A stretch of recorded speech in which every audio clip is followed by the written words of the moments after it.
Welcome to New Orleans for the semi-final playoff matchup and a revenge game, at least for Bama's sake. Last time these two teams played, it was a blowout in Jordan-Hare Stadium for the Iron Bowl. Now let's see if things are a bit closer this time. We have the number 3 seeded Auburn Tigers taking on the number 7 seeded Alabama Crimson Tide.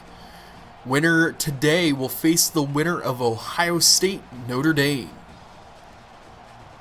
But let's go ahead and get into this matchup here.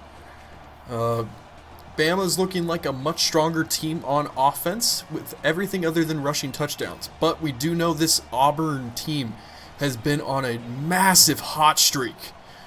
Will that streak run out today? Or will they find enough to power on and make an appearance in the national championship? Winner of the Sugar Bowl moves on.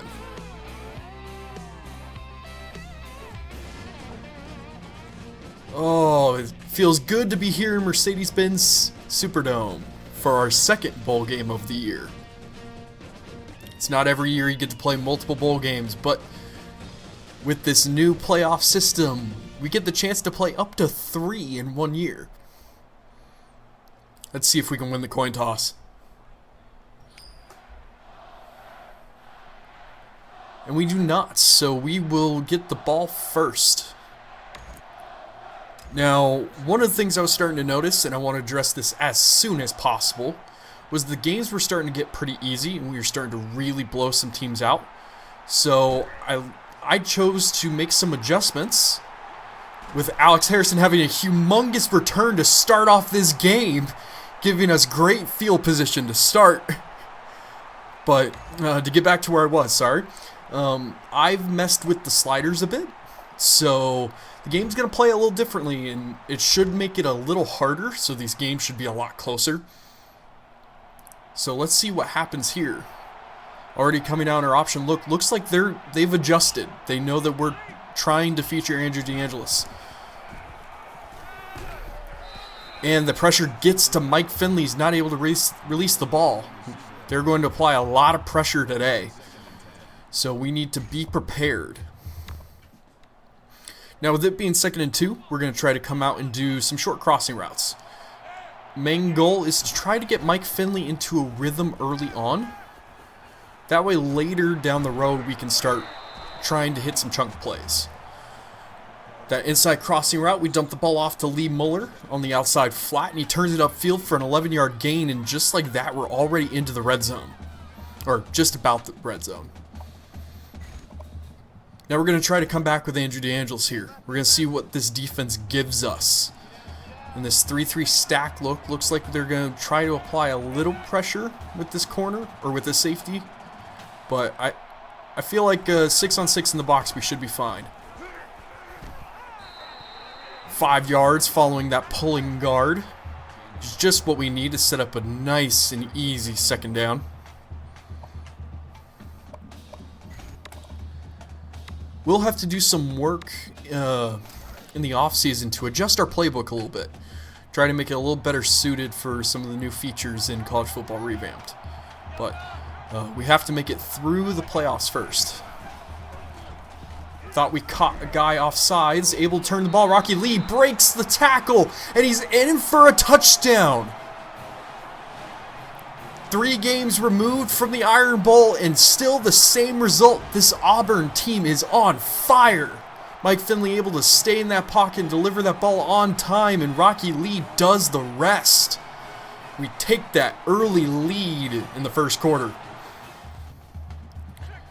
We can continue to try to apply a lot of pressure. This time just going in a press look, trying to disrupt timings.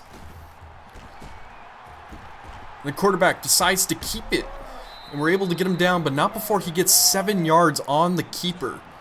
So now it's going to be 3rd and 3. This is not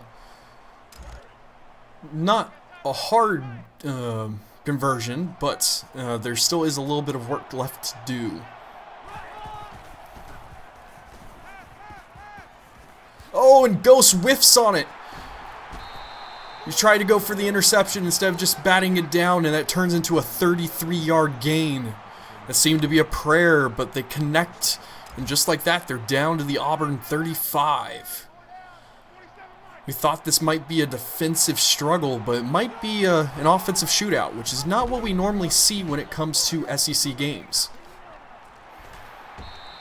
Takes a whole collection of Auburn Tigers there to get Pino down.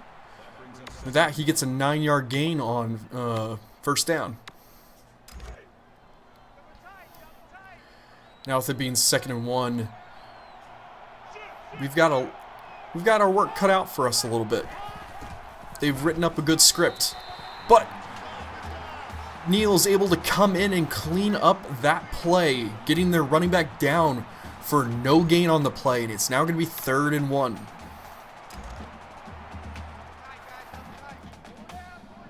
They are a power running team. I wouldn't be surprised if we saw them run the ball here.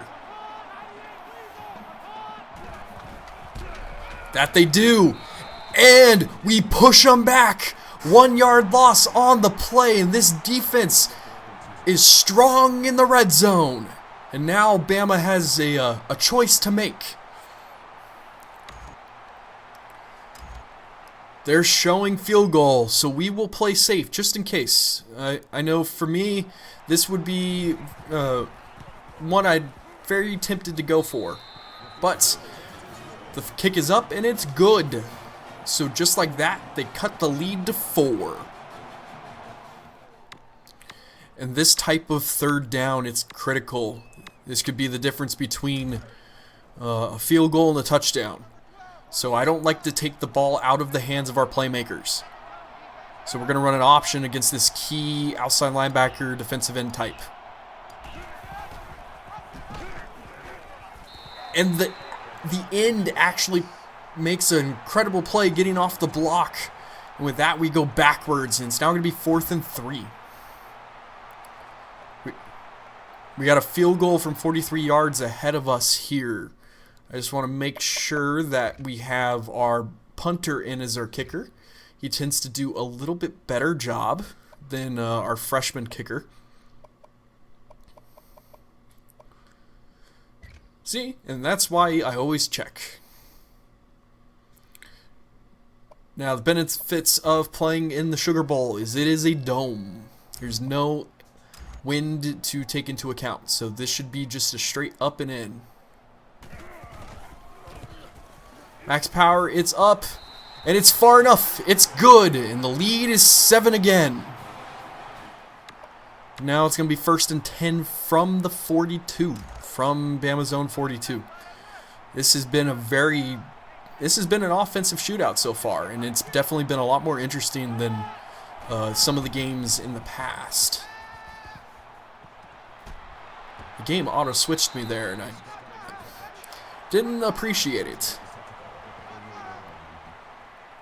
But with that, 10 yards on the gain, just short of the first down, and that's probably going to end the first quarter. So, at the end of 1, this has definitely been a much tighter game than was before. Auburn has the edge 10-3, but Bama is driving to try to go tie the game up. This game already seems like it's going to come down to who has the ball last.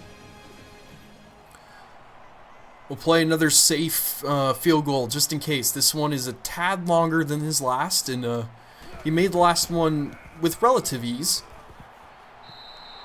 And he makes that one too. So once again, they cut the lead back down to 4. This this drive's had 7 plays for 50 yards, and we've already taken 4 minutes off the clock. We're really taking control of this game and getting what we want. Now let's run this inside trap. Andrew DeAngelis punches it in for a touchdown, and the lead extends to 11. That inside trap play was blocked beautifully by our offensive line, and with that, Andrew DeAngelis breaks the school record for rushing touchdowns in a season. It was previously held by, I believe, Cam Newton himself. So now it's going to be 3rd and 11. Likely going to see a pass play here, maybe a screen. Got to keep that in our front memory, I guess. And now we're going to use our timeout. Because they're going to let the clock burn there. We want to save it. So now it's 4th and 7. We force them to another field goal. This defense has bowed up in the red zone. And that has been critical. Another kick is up, and it's good. So they're able to cut the lead back down to 8. But we have 52 seconds left for an opportunity to get some points of our own. So let's see if we can do it. Well, as much as Alex Harrison's been killing it in the return game, I'd rather save the clock here. It's now 1st and 10 on our own 25 with 52 seconds left to go and 2 timeouts. We have a lot of opportunity here. So first downs are key. We want to keep those chains moving. And this is going to be our first opportunity to really work this kind of offense in a while. So this is going to be fun. And we hit Merrick, able to move the chains so it stops the clock. But we want to go into hurry up immediately.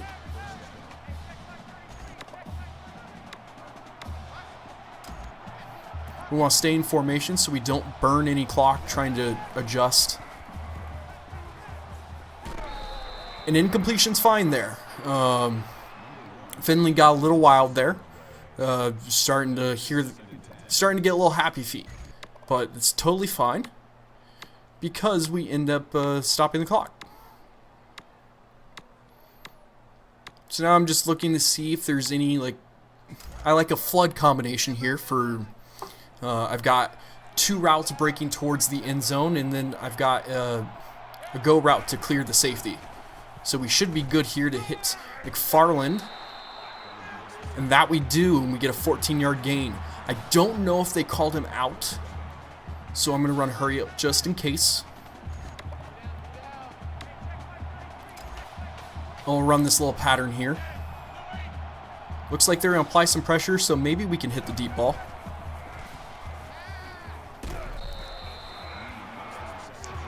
Safety followed the deep route, so we went with Rocky Lee there. Sure hands to keep the chains moving. And just like that, we are very, very efficiently moving this ball here. It's going to be a bit of a long developing play. I don't know if I want to run it. In fact, we're just going to go ahead and use our first timeout. We're taking a while to set up, and I don't like the play we have called, so this is going to be something just to save us some time.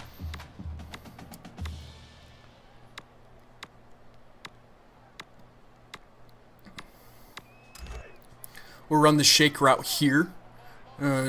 Whichever route the safety ends up covering, we'll just throw it to the other. Oh, McFarland can't catch the ball. That would have been nice to have. But now with 21 seconds left to go on the 36, we're still in good position. We need to make sure we don't take a sack, though. Sack could kill us. Or kill our chances of stealing some points here. Looks like we're going to see cover 4, so we should be able to hit McFarland on the underneath. That we do, making it a 3rd and 1. We need to prioritize converting here, but we'd like to hold on to our timeout. Because having the timeout allows us to hit the middle of the field later if we need to.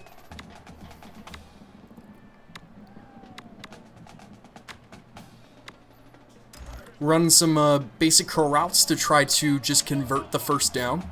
Looks like we're going to see another cover 4. So we're going to dump it down to Muller, and which way is he going? Burnt a lot of clock there. Oof. Still, he gained the first down, so it saves a little bit of time. Getting a little nervous here, not going to lie. Got everyone in position.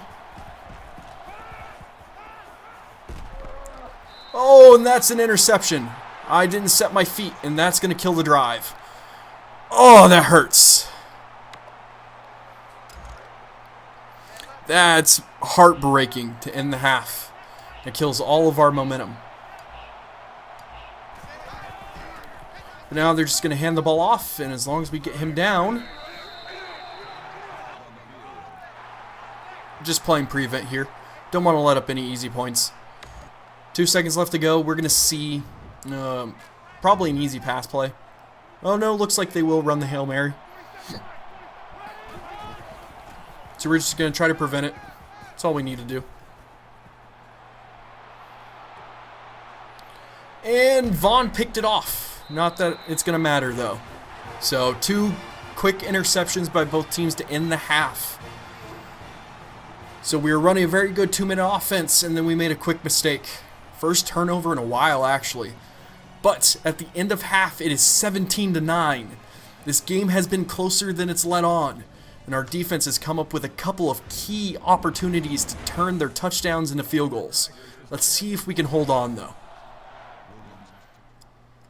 From the 20, we have a lot of options here. We're likely kicking the field goal if we do not convert, but we don't want to get there yet. We're going to run this option look here. I imagine they're going to take away Andrew, so hopefully Mike Finley can keep it for the gain. No, they give us Andrew again. Puts on a couple of moves, but gets more than enough for that 3rd down conversion. Now it's going to be 1st and goal. And with that run, he's up above 100 yards rushing.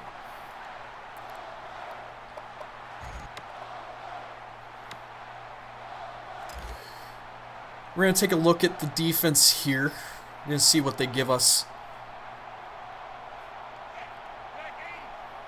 This is a bit of a weird coverage. I imagine we're going to see some pressure. So this should be a good counter. We see Rocky Lee coming off that slant wide open and just give it to him to walk right in. And we extend that lead even further. It was a great play by our offensive line to give us just enough time to deliver that ball. And with that, we make this lead even larger.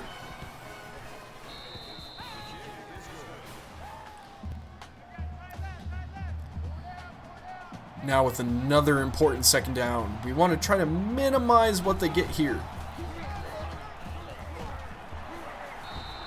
Oh, I thought he fell into the end zone. It's going to be 1st and goal, likely at the 2? 1 or 2? At the 1. So we match up. Oh, we've got one guy that's not in coverage. This might go poorly, but I expected a run.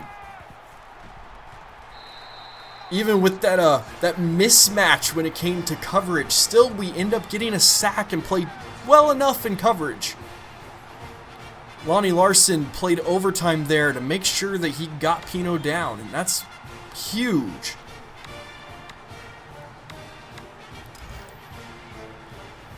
Now it'll be 2nd and goal.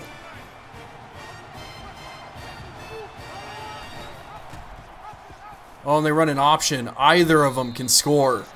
And just like that, they cut the lead down to 9. Will they kick the field goal or go for 2? We're going to elect to go for the extra point now. They'll cut the lead to 8. It is now a 1-possession game with just under a minute to go in the 3rd. Hope you didn't tune off the video because this game is starting to narrow back down. First time Bama has found the end zone today.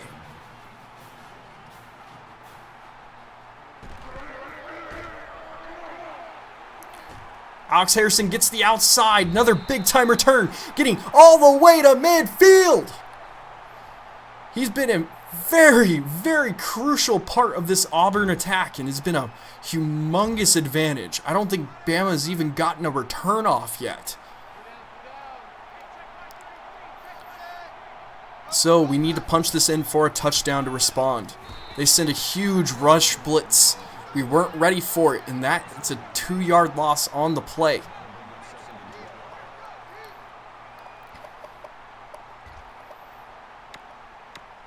So we need to adjust. The momentum is on their side, and we need to try to claw it back. We have to run at least one more play for the half.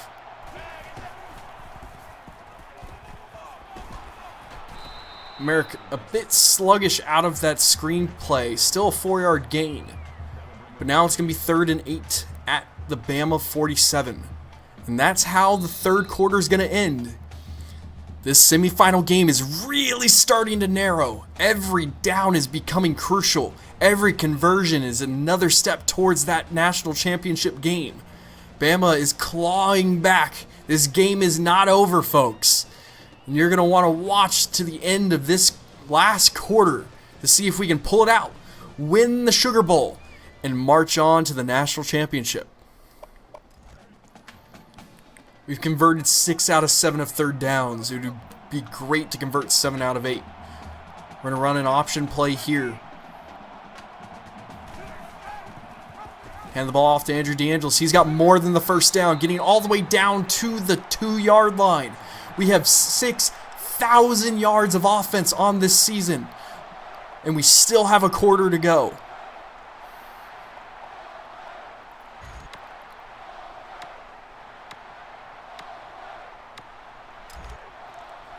Now with it being 1st and goal on the 3, we're going to hand the ball off once again.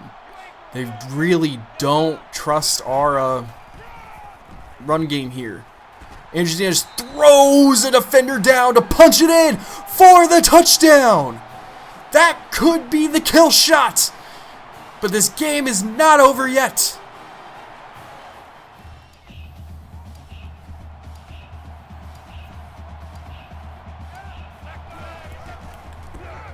Hand the ball off to Andrew DeAngelis, and he has it.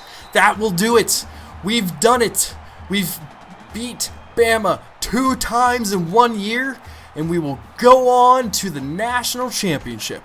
We'll face the winner of Notre Dame and Ohio State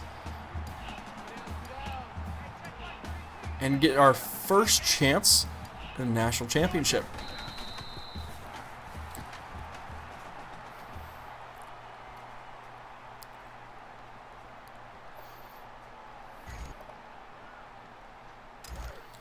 Nothing better than hitting the victory formation against your bitter rival. Nothing quite like it.